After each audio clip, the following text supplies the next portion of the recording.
Welcome guys to another video. Today I want to talk about Lipo batteries. Here I have my Lipo bag and inside I have four 4000 LRP graphene foil batteries. This is very important to take care of your Lipo batteries in any type of racing. There are a few tips and tricks that I want to share with you guys. And there is one little trick for your modified racers at the end of the video, so make sure you stay until the end. And now let's jump into the video.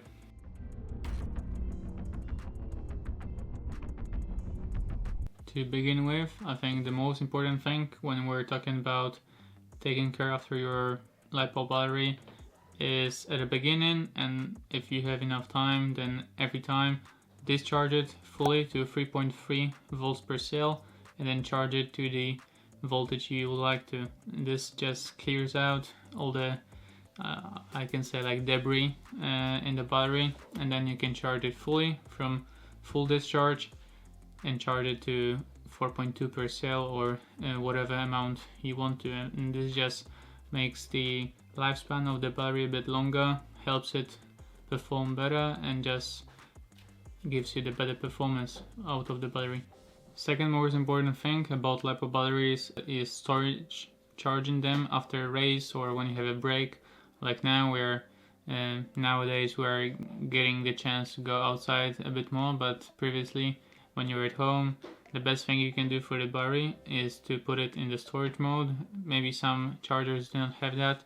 Basically, the storage mode for our LRP pulsar charger is charging the battery to about 3.8 or 3.9 volts per cell, and this makes it the best conditions for the battery to stay tiny bit charged, like in the storage mode, for a longer time, because if the battery stays fully discharged or fully charged, it can damage the cells and the battery will not have the same capacity, or it just might be broken after you want to charge it and use it at the track again. In stock racing, the performance of the battery is very crucial for the end result. So in the stock classes, I suggest you charge the battery with the maximum amps that is possible on your charger, just to get the ultimate performance out of the battery. For modified racing, it's not too important. I usually charge it at 8 amps because I just don't need even more power. I have already enough. If I don't have enough time, then of course I go higher, so the time of charging the battery gets shorter. But if there is no rush, you have lots of time, charge it at 6, 7, 8 amps just to make it easy on the battery. It doesn't like when it's charged like 40 amps like some of the stock racers do. Just charge it at 6, 7 or 8 and it will just make the battery work better in the longer time.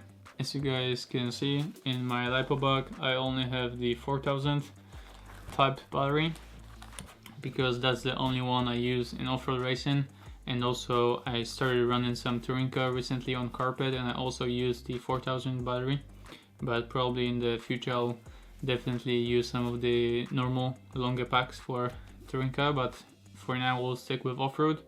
In off-road we have the 4000 battery and the 4600. So the 4000 is for tour drive and also for full drive, if that's enough for you to finish the run. Definitely on clay or astroturf should be enough, but I know on carpet surface sometimes the 4-drive battery might not be enough, might not have enough capacity. But with our 4-drive car, with the belt driven, for me it's quite easy now to finish the run with the 4000. I think quite a lot of Schumacher drivers use the 4001 on carpet as well, because it is definitely enough. You have enough power and it's just enough for the whole 5 minutes, and it saves quite a lot of weight compared to the 4600. And on carpet and higher grip surfaces, but in my opinion on any surface, the weight of the car is very important. Always I try to have my cars as light as possible, so the 4000 battery is the battery I will always use on any surface in my cars. But if that's not enough, or you prefer to have a heavier car, maybe make it roll a bit more, which I don't like, but maybe some of you would like the car to roll more, then we have the 4600 battery. Stock racing is a bit more complicated, and I know it's very popular. So for the stock racing, we have 3 types of batteries. One is the 4100, then is the 4900, and then 5900. Of course, the difference is in the capacity, but also in the weight. With more capacity, there is more weight, and it's the same thing as with the modified batteries, but in stock, with the higher capacity, you usually get a bit more power, especially at the beginning of the run, and then the power should hold on throughout the run with more capacity, because that's just how Lipo batteries work. So it's just a balance you have to pick for yourself. I would suggest you guys run the lightest battery possible, but I know, for example, Trish, he has been testing different types, and not always he was using the lightest possible. Sometimes he was using the 4900 for a bit more power.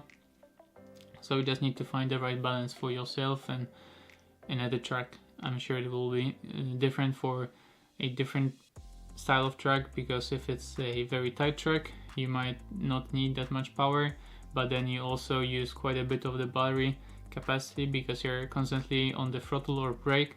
So it just varies. So it's good to have all of these types of batteries, but definitely the one that should work always is the middle one, because that's how it usually is in life. But as I've said, it's quite important if you want the ultimate performance on every track surface and every conditions, every track type, then it's good to have all of those 3. And then for touring car, there are even more options, but it goes the same as an off-road. You know, for modified, you want to have the lightest battery possible that can be enough for you to finish the run. But the most important that I want you to remember from this video is how to take care after your batteries. So remember always, when you have time, especially at the beginning, when you get the new battery, discharge it every time before you charge it. Discharge to 3.3, the LRP charger is 20 amps, charge it to 4.2 or whatever you would like to. And a very nice trick for the modified drivers, it's when the grip is quite low, or we run on astroturf, which is low grip, maybe some clay racing, sometimes it's quite good to actually not charge the battery fully, so the power is a bit smoother and more consistent throughout the whole run. Because if you charge the battery to 4.2 per cell at the beginning of the run, you get a lot of power, and then it fades away a little bit after the first minute, and then it should stay constant to the end of the run. But if you charge it to 4.1 per cell or 4.05 per cell, it should stay exactly the same for the whole run. But of course, you need to remember that the capacity will be lower, so you might not be able to finish the run, but that's something you have to measure in practice. See how much is left in your battery by discharging it to 3.3. I am talking so fast. I need to slow down. So this is really important. It's a pretty cool trick for you to make sure your car feels the same way all the time, and it's a bit smoother on power. So this is very important. And the other thing is storage charging after the race, or when you make a break, or nowadays we're stuck at homes and the batteries had some time to just sit there at our home and not do anything. So it's really important to storage charge it to about 3.8, 3.9 volts per cell, and then it can stay like that for a long time. Thank you so much for watching. I hope you enjoyed and learned a lot. Maybe I think this is common knowledge, but I just want to make sure you guys remember that and take care after your batteries. It lengthens the lifespan of them, gives you the best performance out of them, and gives you a bit more speed in your stock car racing. And also it can make your car a bit smoother on power and modified with this little trick I shared with you. And this will be it. If you liked it, if it's helped, leave a like, subscribe to my channel, make sure the bell is on so you don't miss my future upload. I hope you have a nice weekend if you're watching it on Friday, and whenever you're watching it, have a nice day, evening or morning, and I will see you in the next one. Bye bye. Welcome.